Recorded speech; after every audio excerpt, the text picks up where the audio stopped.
जय हिंद दोस्तों, स्वागत है आप सभी का हमारे यूट्यूब चैनल में। आज हम BA third year political science chapter 3 पढ़ने वाले हैं। इससे पहले हमने आपका चैप्टर 2 तक ऑलरेडी कवर कर लिया है। यदि आपने वीडियो नहीं देखा तो प्लीज चैनल पर जाकर वीडियो देख सकते हैं। चलिए शुरू करते हैं। आज का हमारा पहला प्रश्न है कि सोमबार्ड यानी कि प्रोफेसर सोमबार्ड ने पूंजीवाद के विकास क्रम को कितने चरणों में विभक्त किया है, कितने चरणों में बांटा है? तो आपका करेक्ट आंसर रहेगा ऑप्शन सी, 3 चरणों में बांटा है उन्होंने।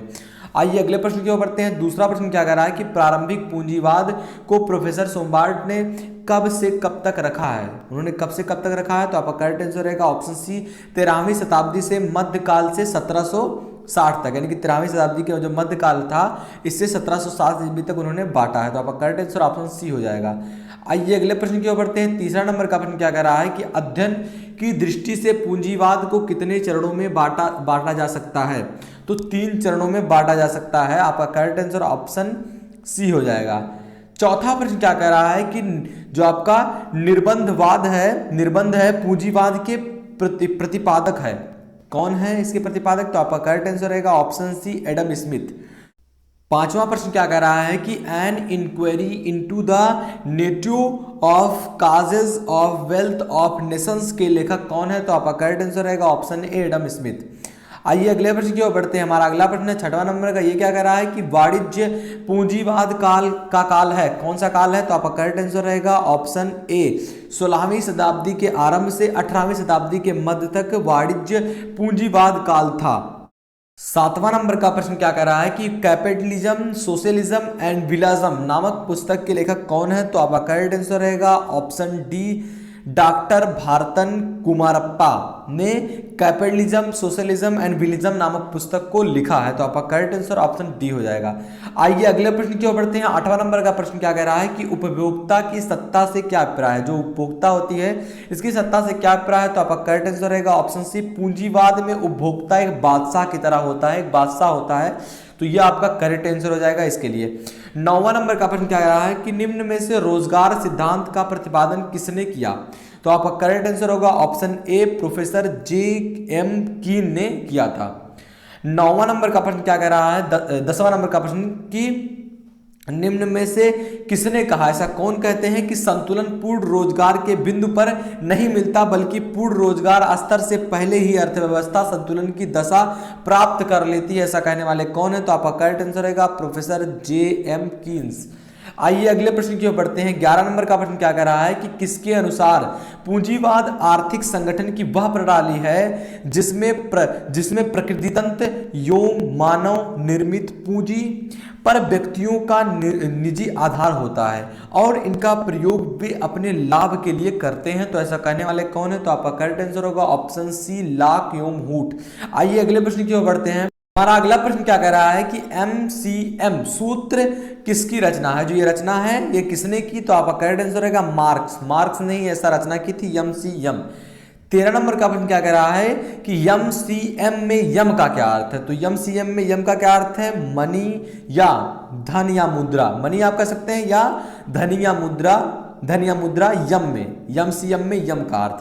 14 नंबर का प्रश्न क्या कह रहा है कि MCM में सी का आपकी बार क्या अर्थ है? तो आपका करेक्ट आंसर रहेगा ऑप्शन ए, कमोडिटी या वस्तु या सामान आप कह सकते हैं या कमोडिटी भी कह सकते हैं। तो आपका करेक्ट आंसर हो जाएगा ऑप्शन ए।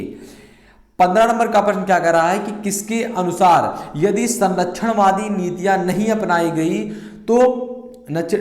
गई होती तो भारतीय कपड़ों की कम कीमतों के कारण ब्रिटेन का औद्योगिक दिवाला निकल गया होता? ऐसा कहने वाले कौन है किसके अनुसार? तो आपका करेक्ट आंसर रहेगा ऑप्शन ए, प्रसन्न पार्थ सारथी द्वारा ये कहा गया था। तो आपका करेक्ट आंसर ऑप्शन ए हो जाएगा।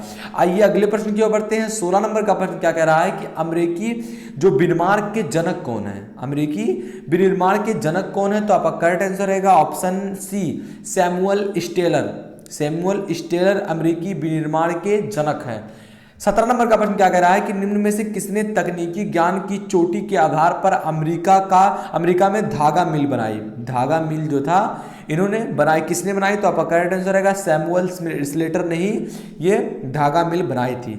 आइए अगले प्रश्न की ओर बढ़ते हैं। 18 नंबर का प्रश्न क्या कह रहा है कि पूंजीवाद को किसने आर्थिक हस्तक्षेपवाद के नाम से हित किया, यानी कि उसको प्रदर्शित किया? तो आपका करेक्ट आंसर रहेगा option A, Karl Popper. 19 number का प्रश्न क्या कह रहा है कि किसके अनुसार मानव और सामाजिक इतिहास को निर्धारण करने के लिए शक्ति करने वाली शक्ति आर्थिक है, ऐसा कहने वाले कौन है? तो आपका करेक्ट आंसर होगा ऑप्शन सी, मार्क्स। आइए अगले प्रश्न की ओर बढ़ते हैं। 20 नंबर का प्रश्न क्या कह रहा है कि किसके अनुसार अतिरिक्त मूल्य उन दो मूल्यों का अंतर है जिन्हें एक मजदूर पूरा करता है तथा पाता है, ऐसा कहने वाले कौन है? तो मार्क्स ने ही ऐसा कहा था। 21 नंबर का प्रश्न क्या कह रहा है कि किसका कथन है या किसका कथन है कि पूंजीवाद की रक्षा में श्रम शक्ति दो रूपों में कार्य करती है, एक पदार्थ का जिसके लिए मजदूर निर्वाह, दूसरा जो है आपका ये मजदूरी प्राप्त करता है। तो करेक्ट आंसर रहेगा आपका ऑप्शन ए, G.H. सेवाइन ने ऐसा कहा था कि जो पूंजीवाद है इसकी रक्षा में श्रम शक्ति जो है दो रूपों में कार्य करती है, एक पदार्थ है जिसके लिए मजदूर निर्वाह मजदूरी प्राप्त करता है। तो ऐसा कहने वाले कौन है? G.H. सेवाइन। आइए अगले प्रश्न की ओर बढ़ते हैं। 22 नंबर का प्रश्न क्या कह रहा है कि किसने कहा कि पूंजीपतियों और मजदूरों के संघर्ष का अनिवार्य परिणाम पूंजीवाद का विनाश और सर्वहारा वर्ग की विजय है, ऐसा कहने वाले कौन है? तो मार्क्स ने ऐसा कहा था। आइए अगले प्रश्न की ओर बढ़ते हैं। अगला प्रश्न क्या कह रहा है कि निम्न में से किसने कहा, ऐसा कौन कहते हैं कि साम्राज्यवाद पूंजीवाद एक विशेष अवस्था है, एक अवस्था है साम्राज्यवाद पूंजीवाद की। तो ऐसा कहने वाले कौन है? तो लेनिन आपका करेक्ट आंसर हो जाएगा इसके लिए। आइए अगले प्रश्न की ओर बढ़ते हैं। 24 नंबर का प्रश्न ये क्या कह रहा है कि किसने कहा, ऐसा कौन कहते हैं कि अब समाजवाद एक ऐसे टोप के समान है जिसकी आकृति नष्ट हो गई है क्योंकि हर कोई इसे धारण करता है, ऐसा किसने कहा? इंपॉर्टेंट प्रश्न है आपके लिए। तो करेक्ट आंसर होगा आपका ऑप्शन बी, CEM जोड़ ने ऐसा कहा था। तो आपका करेक्ट आंसर ऑप्शन बी हो जाएगा। आइए अगले प्रश्न की ओर बढ़ते हैं। 25 नंबर का प्रश्न क्या कह रहा है कि साम्राज्यवाद श्रमिक संगठन का एक आंदोलन है जिसका उद्देश्य पूंजीवाद संपत्ति को सामाजिक संपत्ति के रूप में परिवर्तन करना है, यह किसका कथन है या ऐसा किसने कहा? तो आपका करेक्ट आंसर हो जाएगा आपका option A, email Durkheim. Email है पूरा नाम इनका, इमाइल दुर्खीम है। आइए अगले प्रश्न की ओर बढ़ते हैं। 26 नंबर का प्रश्न क्या कह रहा है कि निम्न में से किसने साम्राज्यवाद को एक गिरगिट की तरह माना है जो परिस्थितियों के अनुकूल अपना रंग बदलता रहता है? साम्राज्यवाद। तो ऐसा किसने कहा या परिभाषा किसके द्वारा दिया गया? तो आपका करेक्ट आंसर रहेगा आपका ऑप्शन सी, रैमजे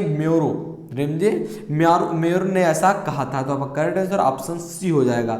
27 नंबर का प्रश्न क्या कह रहा है कि किसका कथन है या किसका कथन है कि साम्राज्यवाद जो है एक आंदोलन भी है, विचार भी है, ऐसा कहने वाले कौन है? तो G.D.H. कोल ने ऐसा कहा था। 28 नंबर का प्रश्न कह रहा है कि निम्न में से किसने कहा, ऐसा कौन कहते हैं कि साम्राज्यवाद जो समाजवाद है एक आदर्श है और एक साधन भी, ऐसा कहने वाले कौन है? तो आपका करेक्ट आंसर ऑप्शन बी हो जाएगा, H.J. लास्की। 29 नंबर का प्रश्न क्या कह रहा है कि स्वर्णलोकीय साम्राज्यवाद में सर्वमुख जो होता है, सर्वप्रमुख होता है, नाम किसका आता है? तो मार्क्स का नाम सबसे पहले आता है। तो करेक्ट आंसर आपका ऑप्शन सी हो जाएगा। आइए अगले प्रश्न की ओर बढ़ते हैं। 30वां नंबर का प्रश्न क्या कह रहा है कि रिपब्लिक है ये किसकी रचना है? तो प्लेटो ने रिपब्लिक को रचा, इनकी ही रचना है।